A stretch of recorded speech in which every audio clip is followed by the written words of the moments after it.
Hello friends, welcome to my YouTube channel GS classes में आपका स्वागत है। फ्रेंड्स, आज हम अपने इस वीडियो में TGT PGT sociology practice set number 51 को सॉल्व करेंगे। ये प्रैक्टिस सेट बिल्कुल ही सिलेबस के अकॉर्डिंग तैयार किया गया है, जिसमें हमने पिछले 15 से 20 सालों में पूछे गए एग्जाम, चाहे वह टीजीटी हो या पीजीटी, असिस्टेंट प्रोफेसर हो या यूजीसी नेट जेआरएफ आदि एग्जाम में पूछे गए क्वेश्चंस को इस वीडियो में शामिल किया गया है। तो वीडियो को पूरा देखिएगा और हाँ, अगर आपको वीडियो पसंद आए तो वीडियो को लाइक ज़रूर कर दीजिएगा और साथ ही साथ लास्ट में प्रैक्टिस सेट को सॉल्व करने के बाद कमेंट बॉक्स में कमेंट करके ये ज़रूर बताइएगा कि आज के प्रैक्टिस सेट में आपके टोटल कितने क्वेश्चन सही हुए। चलिए सॉल्व करते हैं आज के हमारे प्रैक्टिस सेट नंबर 51 के क्वेश्चन नंबर 1 को। आज का हमारा क्वेश्चन नंबर 1 है, सूची 1 को सूची 2 के साथ सुमेलित कीजिए तथा सूचियों के नीचे दिए गए कूट का प्रयोग करते हुए सही उत्तर चुनिए। तो यहाँ पे सूची नंबर 1 दिया गया है और ये सूची नंबर 2 दिया गया है। हमें इनका आपस में मिलान करना है, तो आइए इनका आपस में मिलान करते हैं। पारिवारिक समूह का संबंध किससे है? तो इसका संबंध है परिवार से। पारिवारिक समूह का संबंध परिवार से है। स्थानीय वंश समूह का संबंध किससे है? तो इसका संबंध है खानदान से। वंश का संबंध किससे है? तो वंश का संबंध है हमारा वंश का संबंध किससे है? तो वंश का संबंध है कुल से। वंश का संबंध कुल से है। और कुल का संबंध किससे है? तो कुल का संबंध है गोत्र से। एक बार फिर से देख लेते हैं। परिवार समूह का संबंध परिवार से है। स्थानीय वंश क्रम समूह का संबंध खानदान से है। वंश का जो है संबंध वह कुल से है और कुल का संबंध गोत्र से है। तो इस वजह से इस क्वेश्चन का राइट आंसर क्या हो जाएगा? तो इस क्वेश्चन का राइट आंसर होगा हमारा ऑप्शन नंबर सी, यानी कि पारिवारिक समूह का परिवार से, स्थानीय वंशानुक्रम का खानदान से, वंश का कुल से और कुल का गोत्र से संबंध है। क्वेश्चन का राइट आंसर होगा हमारा ऑप्शन नंबर सी। आज का हमारा सेकेंड क्वेश्चन है, सूची 1 को सूची 2 के साथ सुमेलित कीजिए तथा सूचियों के नीचे दिए गए कूट का प्रयोग करते हुए सही उत्तर चुनिए। यहाँ पे सूची नंबर 1 दिया गया है और ये सूची नंबर 2 दिया गया है। हमें इनका आपस में मिलान करना है, तो आइए इनका आपस में मिलान करते हैं। फैमिली एंड क्या है? पहला है हमारा फैमिली एंड किन इन इंडो यूरोपियन कल्चर नामक पुस्तक किसने लिखा था? यह पुस्तक लिखा था जो है जी एस घुरिये ने। किसने लिखा था? यह पुस्तक लिखा था जी.एस. घुरिये ने। किसिप ऑर्गेनाइजेशन इन इंडिया नामक पुस्तक किसने लिखा था? यह पुस्तक लिखा था इरावती कार्बे ने। किसने लिखा था? यह पुस्तक इरावती कार्बे ने लिखा था।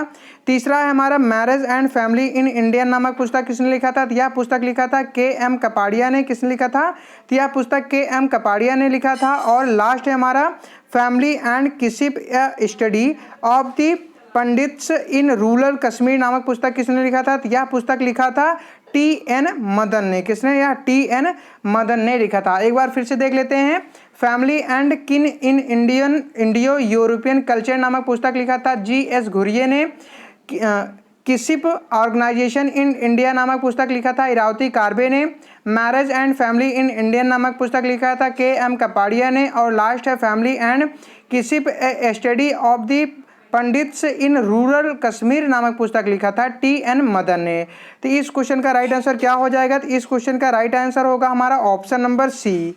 ठीक है फ्रेंड्स, ये पुस्तक से रिलेटेड जितने भी इंपॉर्टेंट क्वेश्चन है, बहुत ही ज़्यादा इंपॉर्टेंट क्वेश्चन है। ये पुस्तक से रिलेटेड क्वेश्चन अक्सर जो है टीजीटी पीजीटी हुआ, असिस्टेंट प्रोफेसर हुआ, यूजीसी नेट जेआरएफ हुआ, इन सभी एग्जाम में पूछे जाते हैं। ठीक है, तो इस वजह से हम जो है मैक्सिमम पुस्तक के क्वेश्चन जो है लगभग सभी प्रैक्टिस सेट में कवर करवाते हैं, जिससे आप लोगों को पुस्तक से रिलेटेड कोई भी क्वेश्चन बिल्कुल ही एग्जाम में ना छूटे। ठीक है, तो इस क्वेश्चन का राइट आंसर क्या हो जाएगा? तो इस क्वेश्चन का राइट आंसर होगा हमारा option number C.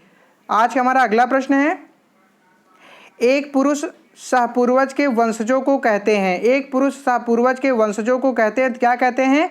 Option number A है पितृबंधु, ऑप्शन नंबर बी है मातृबंधु, ऑप्शन नंबर सी है वंशबंधु और ऑप्शन नंबर डी है भिन्न शाखाई स्वजन। तो इस क्वेश्चन का राइट आंसर क्या हो जाएगा? तो इस क्वेश्चन का राइट आंसर होगा हमारा ऑप्शन नंबर ए पितृबंधु। जब एक व्यक्ति का वंशानुक्रम उसके पिता पक्ष से गिना जाता है तो उसे पितृवंशी वंशानुक्रम कहते हैं। पितृवंशी वंशानुक्रम से संबंधित सभी बंधुओं को पितृबंधु कहते हैं। तो इस वजह से इस क्वेश्चन का राइट आंसर होगा हमारा ऑप्शन नंबर ए। आज का हमारा अगला प्रश्न है, इरावती कार्वे के अनुसार निम्नलिखित में से कौन सा एक भाषाई क्षेत्र केंद्रीय नातेदारी मंडल के अंतर्गत आता है? ऑप्शन नंबर ए है राजस्थान, मध्य प्रदेश, गुजरात, महाराष्ट्र और उड़ीसा। ऑप्शन नंबर बी है मध्य प्रदेश, उड़ीसा, आंध्र प्रदेश, महाराष्ट्र और गुजरात। ऑप्शन नंबर सी है राजस्थान, मध्य प्रदेश, उड़ीसा, गुजरात किंतु महाराष्ट्र नहीं। और ऑप्शन नंबर डी है राजस्थान, गुजरात, मध्य प्रदेश, आंध्र प्रदेश किंतु उड़ीसा नहीं। तो इस क्वेश्चन का राइट आंसर क्या हो जाएगा हमारा? तो इस क्वेश्चन का राइट आंसर होगा हमारा ऑप्शन नंबर ए, यानी कि राजस्थान, मध्य प्रदेश, गुजरात, महाराष्ट्र और उड़ीसा। केंद्रीय क्षेत्र में राजस्थान, मध्य प्रदेश, गुजरात, महाराष्ट्र और उड़ीसा के भाषाई क्षेत्रों को शामिल किया गया है। निम्न विशेष ध्यान जो है देने योग्य है कि पहला है भ्राता भंगिनी संतति विवाह मध्य भारत में पाए जाते हैं। दूसरा है कि यहाँ की अनेक जातियां बहिर्विवाहिक गोत्रों में बटी हुई हैं। और तीसरा पॉइंट है कि बहिर्विवाहिक गोत्र अनुलोमी सोपान में अनुबद्ध हैं। तो इस क्वेश्चन का राइट आंसर होगा हमारा ऑप्शन नंबर ए। आज का हमारा अगला प्रश्न है, उन आवास नियमों की पहचान कीजिए जिनसे वर वधू विवाह के पश्चात वर की माता के भाई के पास रहने जाते हैं। ऑप्शन नंबर ए है पति स्थानिक, ऑप्शन नंबर बी है पत्नी स्थानिक, ऑप्शन नंबर सी है मातुल स्थानिक और ऑप्शन नंबर डी है नव स्थानिक। तो इस क्वेश्चन का राइट आंसर क्या हो जाएगा? तो इस क्वेश्चन का राइट आंसर होगा हमारा ऑप्शन नंबर सी, यानी कि मातुल स्थानिक। यदि विवाहित दंपति वर की माता के भाई के पास रहते हैं तो इसे मामा स्थानीय यानी कि मामा स्थानीय निवास कहेंगे। यह प्रथा स्थानीय ट्रोबियाडा किसके द्वारा? स्थानीय ट्रोबियांडा द्वीपवासियों में जो है पाई जाती है। किसके यह प्रथा कहाँ पे पाई जाती है? यह प्रथा जो है स्थानीय ट्रोबियांडा द्वीपवासियों में जो है पाई जाती है। तो इस क्वेश्चन का राइट आंसर होगा ऑप्शन नंबर सी। आज का हमारा अगला प्रश्न है, निम्नलिखित में से कौन सा एक युग्म सही सुमेलित नहीं है? तो कौन सा एक युग्म है जो सही सुमेलित नहीं है? देवर भाभी संबंध क्या कहलाता है? तो यह परिहार संबंध कहलाता है। माता के भाई के साथ विवाह क्या कहलाता है? तो यह प्रायोगिक विवाह। तो आप ऐसा कह सकते हैं कि यह जो प्रायोगिक विवाह शब्द का यूज किया गया है, यानी कि ये प्रायोगिक विवाह की अवधारणा होती ही नहीं है। यानी कि इस क्वेश्चन का राइट आंसर हो जाएगा हमारा ऑप्शन नंबर बी, जो यह दिया गया है कि माता के भाई के साथ विवाह प्रायोगिक विवाह, यानी कि प्रायोगिक विवाह जो होता है यह गलत है। प्रायोगिक विवाह की अवधारणा ही नहीं है, ठीक है। यह जो प्रायोगिक विवाह है या इसकी जो है अवधारणा ही नहीं है। तो इस वजह से क्वेश्चन का राइट आंसर होगा हमारा ऑप्शन नंबर बी, ठीक है। आप ऐसा कह सकते हैं कि यह जो परिहास होता है, परिहास संबंध क्या होता है? तो परिहास संबंध में दो रिश्तेदारों में परस्पर हंसी मजाक, गाली गलौज, यौन संबंधी अश्लील और भद्दे कथन आदि का जो है समावेश होता है। ये जो संबंध होते हैं ये निम्न रिश्तेदारों के बीच जो है पाए जाते हैं। जैसे हो गया जीजा साली परिहास, देवर भाभी परिहास, फूफा भतीजी परिहास आदि। आगम में गमन निषेध क्या होता है? आगम में गमन निषेध क्या होता है? तो यह होता है कि ये परिवार का आगम में गमन जो है निषेध या परिवार का अर्थ है कि कुछ संबंधी आपस में सामाजिक अंतःक्रिया को टालने का प्रयास करते हैं, जैसे कि भाई बहन परिहार हो गया, सास दामाद परिहार हो गया, सास बहू परिहार आदि, ठीक है। और अधिमान्य प्रकार का विवाह क्या होता है? तो अधिमान्य प्रकार के विवाह में जीवन साथी के चुनाव के लिए एक समूह विशेष को वरीयता दी जाती है। तो इस क्वेश्चन का राइट आंसर होगा हमारा ऑप्शन नंबर बी, यानी कि यह जो दिया गया है माता के भाई के साथ विवाह प्रायोगिक विवाह, यह जो है हमारा गलत है। क्यों गलत है? क्योंकि प्रायोगिक विवाह की अवधारणा ही नहीं होती है। क्वेश्चन का राइट आंसर होगा ऑप्शन नंबर बी।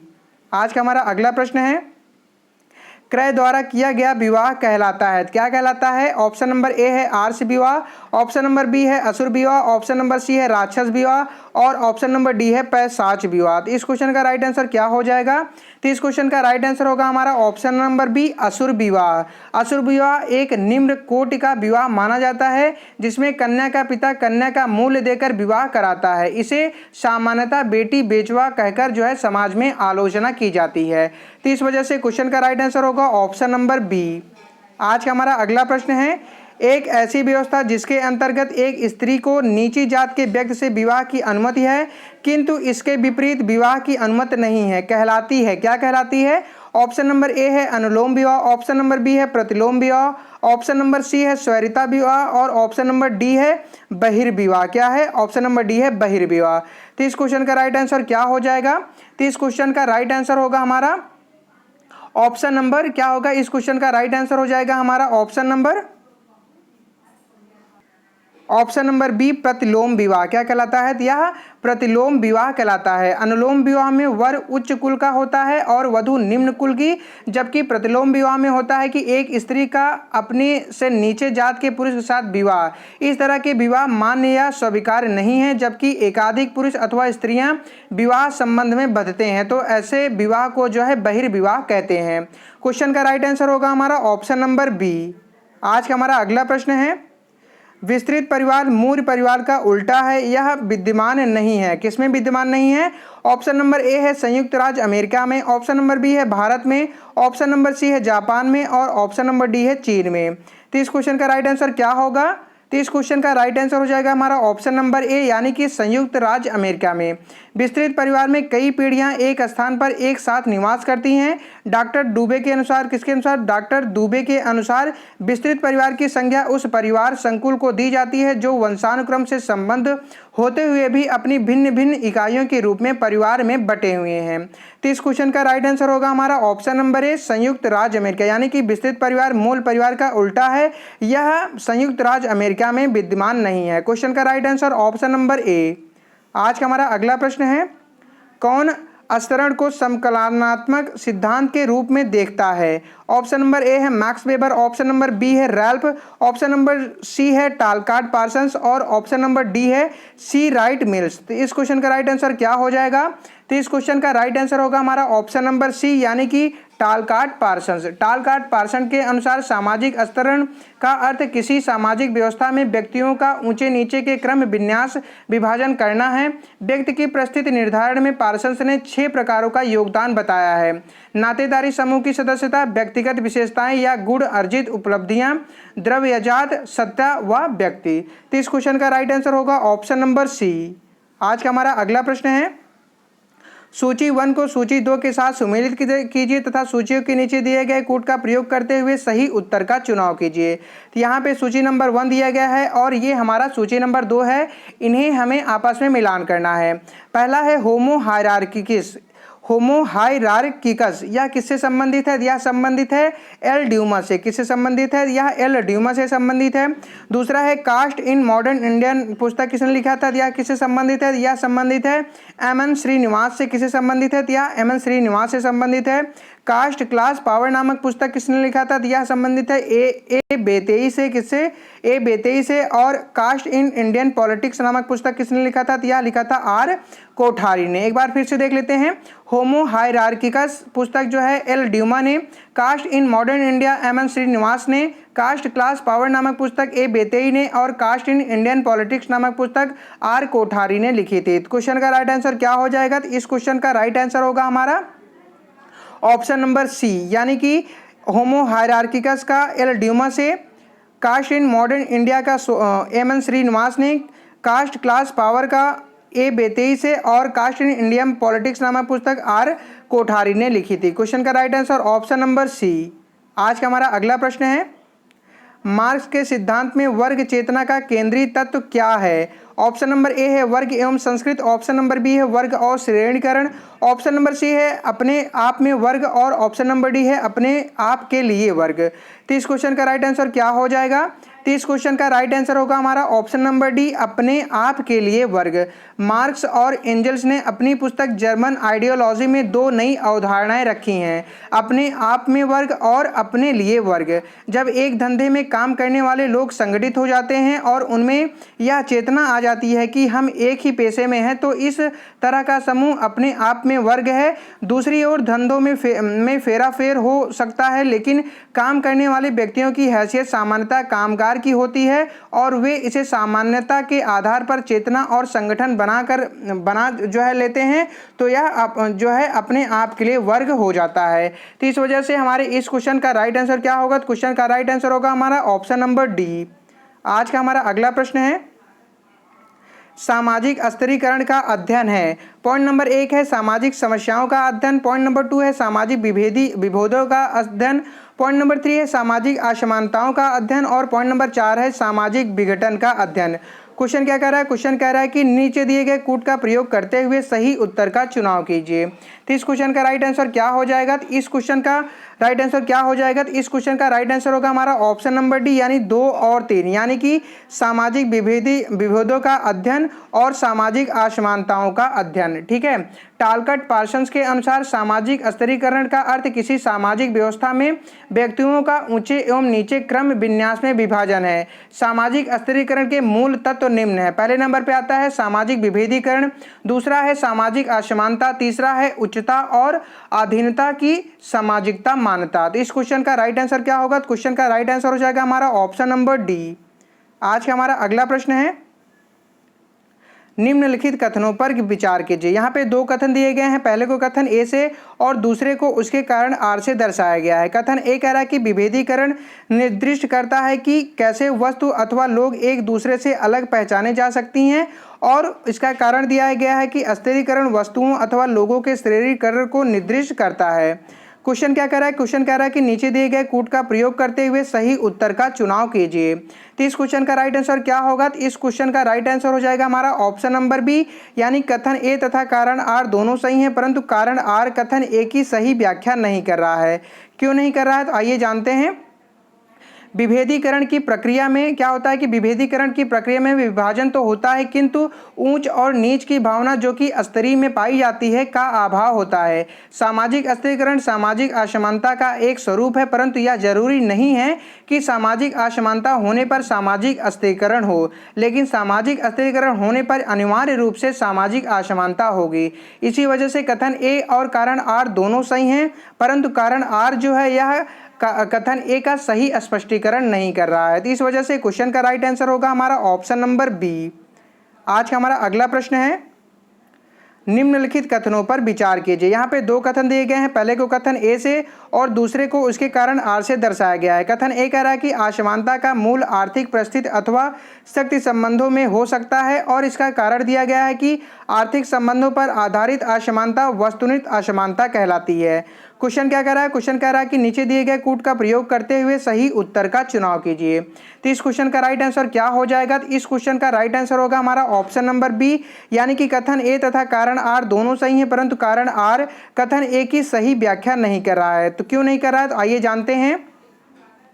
क्या होता है कि हमारा जो शक्ति है, शक्ति संपन्नता और आर्थिक वैभव, यह जो है विभिन्नता ही असमानता के मूल कारक के रूप में होते हैं। चूंकि आर्थिक असमानता का परीक्षण किया जा सकता है, इसीलिए यह वास्तुनिष्ठ असमानता कहलाती है। इसी वजह से कथन ए तथा कारण आर दोनों सही हैं, परंतु कारण आर जो है यह ए की सही स्पष्टीकरण नहीं कर रहा है। तो इस वजह से क्वेश्चन का राइट आंसर होगा हमारा ऑप्शन नंबर बी। आज का हमारा अगला प्रश्न है, निम्नलिखित कथनों पर विचार कीजिए। यहाँ पे 2 कथन दिए गए हैं, पहले को कथन ए से और दूसरे को उसके कारण आर से दर्शाया गया है। कथन ए कह रहा है कि जाति साहचर्य में सदस्यता विशुद्ध रूप में प्रदत्त नहीं होती है, और इसका कारण दिया गया है कि जाति में जन्म लेना तो आवश्यक है, किंतु जाति साहचर्य की सदस्यता के लिए यह पर्याप्त शर्त नहीं है। क्वेश्चन क्या कह रहा है? क्वेश्चन कह रहा है कि नीचे दिए गए कूट का प्रयोग करते हुए सही उत्तर का चुनाव कीजिए। तो इस क्वेश्चन का राइट आंसर क्या हो जाएगा? तो इस क्वेश्चन का राइट आंसर होगा हमारा ऑप्शन नंबर डी, यानी कि ए गलत है परंतु आर जो है सही है। ए गलत है परंतु आर सही है। क्यों सही है? तो आइए जानते हैं। जाति साहचर्य में सदस्यता विशुद्ध रूप से प्रदत्त नहीं होती है। ठीक है, जाति साहचर्य में सदस्यता विशुद्ध रूप से प्रदत्त नहीं होती है, क्योंकि जाति में जन्म लेना तो आवश्यक है, किंतु जाति साहचर्य सदस्यता के लिए यह पर्याप्त शर्त नहीं है। अतः कारण ए जो है कारण ए तथा जो है इस वजह से जो है इस क्वेश्चन का राइट आंसर हो जाएगा हमारा ऑप्शन नंबर डी, यानी कि ए गलत है परंतु आर जो है सही है। ठीक है, बढ़ते हैं हम फ्रेंड्स। इस क्वेश्चन का राइट आंसर हो जाएगा हमारा ऑप्शन नंबर जो इसका जो कथन है, कथन ए और आर दोनों सही हैं, और आर जो है ए का सही स्पष्टीकरण जो है कर रहा है। तो इस वजह से इस क्वेश्चन का जो राइट आंसर होगा वह होगा हमारा ऑप्शन नंबर ए, यानी कि आप ऐसा कह सकते हैं कि इसमें जो कथन दिया गया है यह है कि जाति साहचर्य में सदस्यता विशुद्ध रूप में प्रदत्त नहीं होती है, और इसका जो कारण दिया गया है आर, जाति में जन्म लेना तो आवश्यक है, किंतु जाति साहचर्य की सदस्यता के लिए यह पर्याप्त शर्त नहीं है। यानी कि कथन ए और कारण आर दोनों सही हैं, और कारण आर जो है यह ए की सही स्पष्टीकरण कर रहा है। तो इस वजह से इस क्वेश्चन का राइट आंसर हो जाएगा हमारा ऑप्शन नंबर ए। आज का हमारा अगला प्रश्न है, निम्नलिखित कथनों पर विचार कीजिए। यहाँ पे दो कथन दिए गए हैं, पहले को कथन ए से और दूसरे को उसके कारण आर से दर्शाया गया है। कथन ए कह रहा है कि जाति व्यवस्था जो कि शुद्धता प्रदूषण के सिद्धांत पर आधारित है, संपदा व्यवस्था कानून पर आधारित है। संपदा व्यवस्था यह कानून पर आधारित है। इसका कारण दिया गया है कि जाति व्यवस्था के विपरीत सोपानिक संपदा व्यवस्था को अभिलक्षित करने वाली विशेषता नहीं है। तो क्वेश्चन क्या कह रहा है, क्वेश्चन कह रहा है कि नीचे दिए गए कूट का प्रयोग करते हुए सही उत्तर का चुनाव कीजिए। तो इस क्वेश्चन का राइट आंसर क्या हो जाएगा, तो इस क्वेश्चन का राइट आंसर होगा हमारा ऑप्शन नंबर सी, यानी ए सही है परंतु आर जो है यह गलत है। यानी कि ए सही है परंतु आर गलत है। तो आर क्यों गलत है, आइए जानते हैं। जाति व्यवस्था में शुद्धता प्रदूषण की अवधारणा मुख्य कारण होती है, जबकि संपदा व्यवस्था में कानून की भूमिका मुख्य होती है। जाति व्यवस्था का अपना समस्त विश्लेषण ड्यूमा ने पवित्रता और अपवित्रता यानी जैसे शुचिता अशुचिता की विचारधारा पर आधारित संस्करण तथा और पृथक्करण के मूल्यों पर जो है मूल्यों के आधार पर किया है। व्यवसायों और जाति समूहों के अनुक्रम यानी कि पदक्रम को निश्चित करने के लिए उन्होंने पवित्रता के स्तर को एकमात्र मापदंड माना है। तो अतः ए सही है परंतु आर जो है वह गलत है। यानी कि कथन ए सही है परंतु आर जो है यह गलत है। क्वेश्चन का राइट आंसर होगा ऑप्शन नंबर सी। आज का हमारा अगला प्रश्न है, सूची 1 को सूची 2 के साथ सुमेलित कीजिए तथा सूचियों के नीचे दिए गए कूट का प्रयोग करते हुए सही उत्तर का चुनाव कीजिए। तो यहाँ पे सूची नंबर 1 दिया गया है और ये सूची नंबर 2 दिया गया है। आइए इनका हम आपस में मिलान करते हैं। पहला है आई.ए. सपेरा, पहला है आई.ए. सपेरा। यह किसका जो है क्षेत्रीय अध्ययन किया है, तो इसका ये इन्होंने किया है बिचवाना का। किसका, इन्होंने बिचवाना का जो है बिचवाना क्षेत्रीय अध्ययन किया हुआ है। ठीक है। मियर फोर्टेस ने तेलेंसी का, मियर फोर्टेस ने तेलेंसी का, एस.एफ. नाडेल ने नाइजीरिया के न्यूब का और हिल्डा कुपेर ने स्वाजी क्षेत्रीय अध्ययन किया हुआ है। एक बार फिर से देख लेते हैं। आई.ए. सपेरा ने बिचवाना, मियर फोर्टेस ने तेलेंसी, एस.एफ. नेडाल ने नाइजीरिया के न्यूब और हिल्डा कुपेरा ने स्वाजी क्षेत्रीय अध्ययन किया हुआ है। तो इस वजह से इस क्वेश्चन का राइट आंसर क्या हो जाएगा, तो इस क्वेश्चन का राइट आंसर होगा हमारा ऑप्शन नंबर ए। आज का हमारा अगला प्रश्न है, सूची 1 को सूची 2 के साथ सुमेलित कीजिए तथा सूचियों के नीचे दिए गए कूट का प्रयोग करते हुए सही उत्तर का चुनाव कीजिए। तो यहाँ पे सूची नंबर 1 दिया गया है और ये सूची नंबर 2 दिया गया है। हमें इनका आपस में मिलान करना है। तो आइए मिलान करते हैं।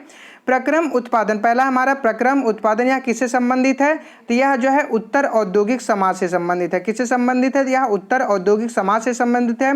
दूसरा है क्षेत्र विशेष सिद्धांत, यह किससे संबंधित है, यह संबंधित है नगरीय सिद्धांत से। किससे, तो यह नगरीय सिद्धांत से संबंधित है। फ्रेटरी यह किससे संबंधित है, फ्रेटरी संबंधित है जनजातीय समाज से। और बंधुआ मजदूर किससे संबंधित है, बंधुआ मजदूर संबंधित है कृषक समाज से। किससे, कृषक समाज से। प्रक्रम उत्पादन उत्तर औद्योगिक समाज से, क्षेत्र विशेष सिद्धांत यह नगरीय समाज से, फ्रेटरी जनजातीय समाज से और बंधुआ मजदूर कृषक समाज से संबंधित है। तो इस क्वेश्चन का राइट आंसर क्या होगा, तो इस क्वेश्चन का राइट आंसर हो जाएगा हमारा ऑप्शन नंबर डी। आज का हमारा अगला प्रश्न है, निम्नलिखित समाजों का प्रारूपी समूह भारतीय बहुसामुदायिक समाज के लिए सर्वाधिक उपयुक्त है। ऑप्शन नंबर ए है आदिम पूर्व औद्योगिक। ऑप्शन नंबर सी है जनजाति कृषक औद्योगिक। ऑप्शन नंबर सी है पूर्व आधुनिक और उत्तर आधुनिक। और ऑप्शन नंबर डी है मध्यकालीन औद्योगिक और उत्तर औद्योगिक। तो इस क्वेश्चन का राइट आंसर क्या हो जाएगा, इस क्वेश्चन का राइट आंसर होगा हमारा ऑप्शन नंबर बी, यानी कि जनजाति कृषक और औद्योगिक। ठीक है। भारतीय समाज एक कृषक समाज तथा औद्योगिक समाज दोनों है। यहाँ पे जनजातीय समाज भी पाया जाता है। यहाँ पर जनजातीय समाज का उदाहरण है उड़ीसा, अरुणाचल प्रदेश, झारखंड तथा छत्तीसगढ़ जैसे राज्यों में पाए जाने वाली भील, कोल, थारू, उराव जैसी जनजातियाँ। कृषक समाज जो तो स्पष्ट ही है क्योंकि यहाँ आज भी 60% जनता की जीविकोपार्जन का साधन कृषि ही है तथा जिनमें परंपरागत मूल्यों का प्राधान्य है। भारत में औद्योगिकी समाज भी प्रचलित हो रहा है। सेवा क्षेत्र की अर्थव्यवस्था, तकनीकी विकास, वैज्ञानिक मूल्यों का बढ़ावा जैसी बातें इस समाज की प्रमुख विशेषताएं हैं जो भारत में देखी जा सकती हैं। तो क्वेश्चन का राइट आंसर होगा ऑप्शन नंबर बी।